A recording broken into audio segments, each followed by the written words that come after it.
Margaret Hayes sat in her favorite armchair by the window, the afternoon light catching the silver in her carefully styled hair. At 72, she had built a life of quiet dignity, a comfortable home, a loving son named David, and what she believed was a warm relationship with her daughter-in-law, Rebecca. For 15 years, Margaret had welcomed Rebecca into her family with open arms. She'd been there when David fell in love, when they married, when they struggled, and when they celebrated. She considered Rebecca the daughter she never had, but on this particular Tuesday afternoon, everything would change.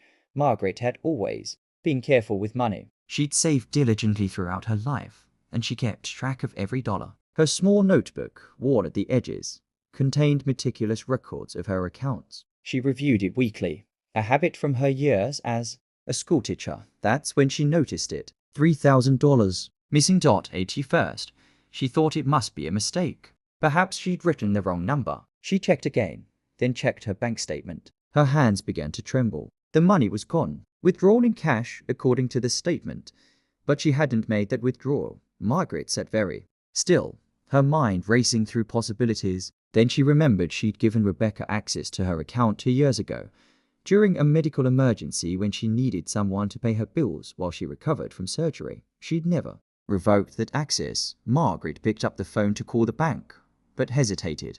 Before making accusations, she needed to be certain. She called Rebecca instead, keeping her voice light and casual. "Hello, dear," Margaret said warmly. "I was just balancing my checkbook and noticed something odd. Did you happen to make any withdrawals from my account recently? Perhaps I forgot to write it down." There was a brief pause on the other end of the line. Then Rebecca laughed, a light, dismissive sound that made Margaret's stomach turn. "Oh, Margaret, you're probably just getting confused again," Rebecca said, her tone dripping with condescension. "You know how forgetful you've been getting. I'm sure your money is right where it's supposed to be. Maybe you should rest instead of worrying about these things." The patronizing tone struck Margaret like a slap. She wasn't forgetful. Her mind was sharp as ever, and Rebecca hadn't denied anything. She'd simply tried to make Margaret doubt herself. "I see," Margaret said quietly. "Thank you, dear." After hanging up, Margaret sat in silence for a long moment. The betrayal cut deeper than the theft itself. Rebecca had looked her in the eye countless times, accepting her help, her love, her trust, all while stealing from her. And now she was gaslighting her. Margaret wasn't one for dramatic action, but she also wasn't one to let injustice stand. She thought of her late husband Thomas, who had always said, "Do what's right, even when it's hard." She picked up the phone again. This time, she called her bank. "Hello. This is Margaret Hayes," she said calmly. "I need to report unauthorized access to my account, and I'd like to remove someone from my account immediately." The bank manager, Mr. Peterson, was kind and efficient. He asked her to come in the following day to file a formal complaint and complete the necessary paperwork. "Mrs. Hayes," he said gently, "I want you to know that we take financial exploitation of seniors very seriously. We'll investigate this thoroughly, and if unauthorized withdrawals were made, we'll help you pursue all available remedies." That night, Margaret didn't sleep much. She thought about all the Sunday dinners, the birthdays, the holidays. She thought about the grandmother's ring she'd planned to leave Rebecca. She thought about trust, and how fragile it really was. The next morning, Margaret dressed carefully in her best suit, the navy one with pearl buttons. She wanted to feel strong for what was coming. At the bank, Mr. Peterson guided her through the process with patience and respect. The evidence was clear. Rebecca had made 3 withdrawals over the past 2 months, each for $1,000, using the access Margaret had granted her years ago for legitimate purposes.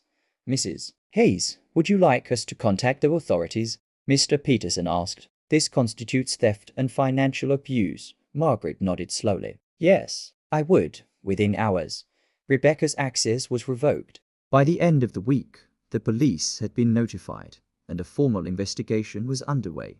But Margaret didn't tell David yet. She wanted him to hear it from her, in person, when the time was right. 3 days later, Rebecca called again, her voice sugary sweet. "Margaret, darling, I was thinking we should have lunch soon." "It's been too long since we caught up." Margaret's voice was calm, even gentle. "Rebecca, dear, I don't think that would be appropriate anymore." "What? Why not?" "Because the bank has revoked your access to my accounts, and because I filed a police report for the $3,000 you stole from me."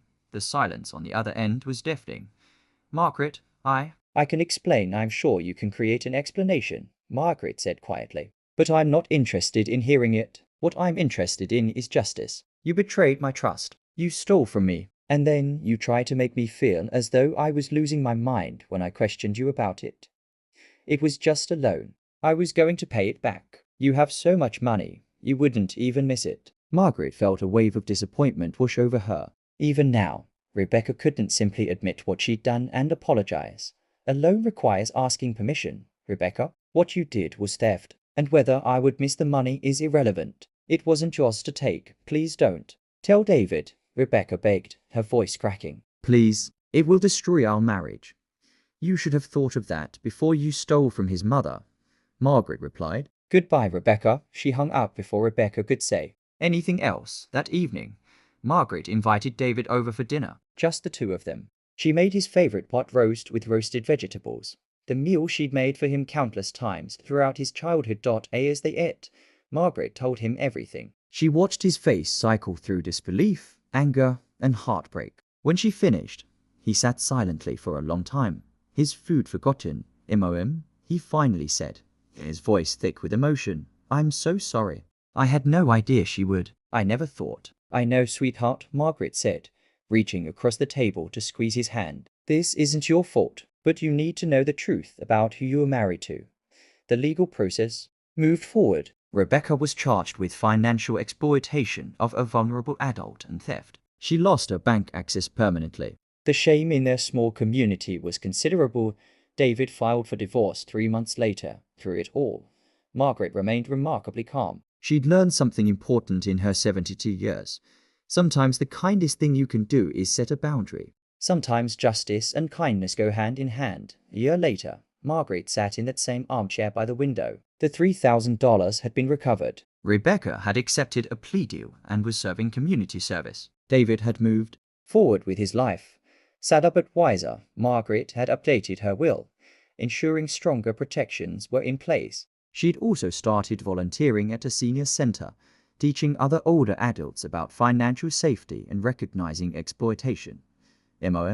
David said during one of their weekly dinners, I'm amazed by how you handled everything. You were so strong. Margaret smiled softly. I simply did what was right, David. Your father taught me that. When someone betrays you, you don't betray yourself by allowing it to continue. You stand up. You speak truth. You let justice run its course. She paused, looking out the window at the fading light, and then she added quietly, you forgive yourself for trusting. Because trust is still a beautiful thing. We just have to be wiser about where we place it. David hugged his mother tightly. In that embrace was understanding, respect, and renewed love, the kind that's tested and proven true. Margaret had learned that kindness doesn't mean being naive. Love doesn't mean accepting abuse. And justice, delivered calmly and firmly, can be the most compassionate act of all. Sometimes the quietest voices speak the loudest truths, and sometimes the greatest strength is simply knowing your worth and refusing to let anyone diminish it.